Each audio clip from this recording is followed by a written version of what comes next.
এসআইয়ের আবহে জনশূন্য মধ্যমগ্রাম পুরসভার ৩ নম্বর ওয়ার্ডের ঘটনা। রাতারাতি উধাও ১০০-রও বেশি মানুষ। এসআইয়ের আতঙ্কে উধাও মানুষ, দাবি স্থানীয়দের। আর বিষয়ের আরো জানবো ফোন লাইনের সঙ্গে রয়েছেন প্রতিনিধি ভক্তি। এসআইয়ের আতঙ্কে ১০০ জন মানুষ তারা কি পালিয়ে গেলেন, কি বলছেন স্থানীয়রা? পুলিশি তদন্ত কি শুরু হয়েছে?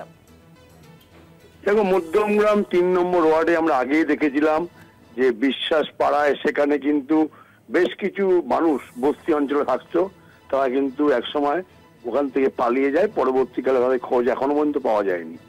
এরপর আরেকটা ছবি ধরা পড়লো, মধ্যমগ্রাম ৩ নম্বর ওয়ার্ড, যে এলাকাটা মাঠপাড়া বলে, সেই মাঠপাড়াতে একটি বড় মাঠের পাশে বেশ কিছু বাড়ি তৈরি করা হয়েছে, যেগুলো বেড়ার বাড়ি বা টালির বাড়ি বলা যায়। সেখান থেকে গত কয়েকদিন ধরে প্রায় ১০০-র কাছাকাছি ওখানকার নাগরিক, যারা নাকি ভাঙাড়ির কাজ করতো, অর্থাৎ ময়লা নিয়ে এসে তারা দিন কাটাতো ওখান থেকে বিক্রি করে, সেই ধরনের ১০০ লোক সেখানে নেই। স্থানীয় মানুষের বক্তব্য, এসআইয়ের আতঙ্কে তারা চলে গেছে এবং তাদের সাথে কোনো যোগাযোগ এলাকাবাসীর নেই। একে একে একদিনে সব যায়নি, কয়েকদিনের মধ্যে পুরো গোটা অঞ্চল জুড়ে শুনশান। এখন কেউ মানে না থাকার মতো অবস্থা।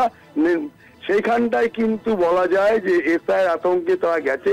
কয়েকজনের সাথে ফোনে কন্ট্যাক্ট করার চেষ্টা হলেও সেই ফোন তারা ধরছে না এলাকাবাসীর, এবং কয়েকজনকে বলছেন যে তারা কিন্তু বাংলাদেশে পাড়ি দিয়েছেন।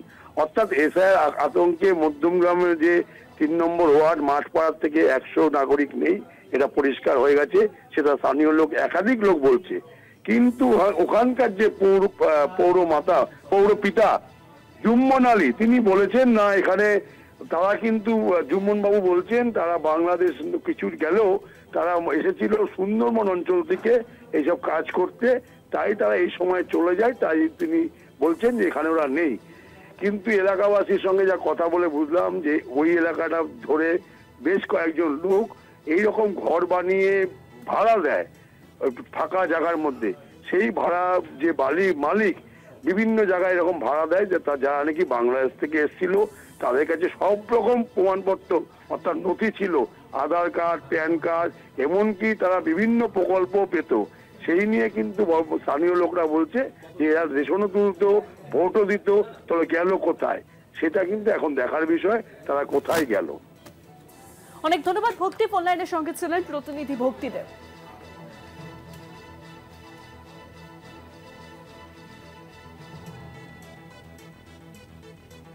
এসআইয়ের আতঙ্কে উধাও মানুষ, এমনটাই দাবি করা হচ্ছে স্থানীয়দের তরফে। আর এই ছবি কিন্তু মধ্যমগ্রামে এসআইয়ের আবহে জনশূন্য হয়ে উঠছে কিন্তু মধ্যমগ্রাম। সেখানে এবার দেখা গেল যে মধ্যমগ্রাম পুরসভার ৩ নম্বর ওয়ার্ডে ১০০-রও বেশি বাসিন্দা তারা কিন্তু নিখোঁজ।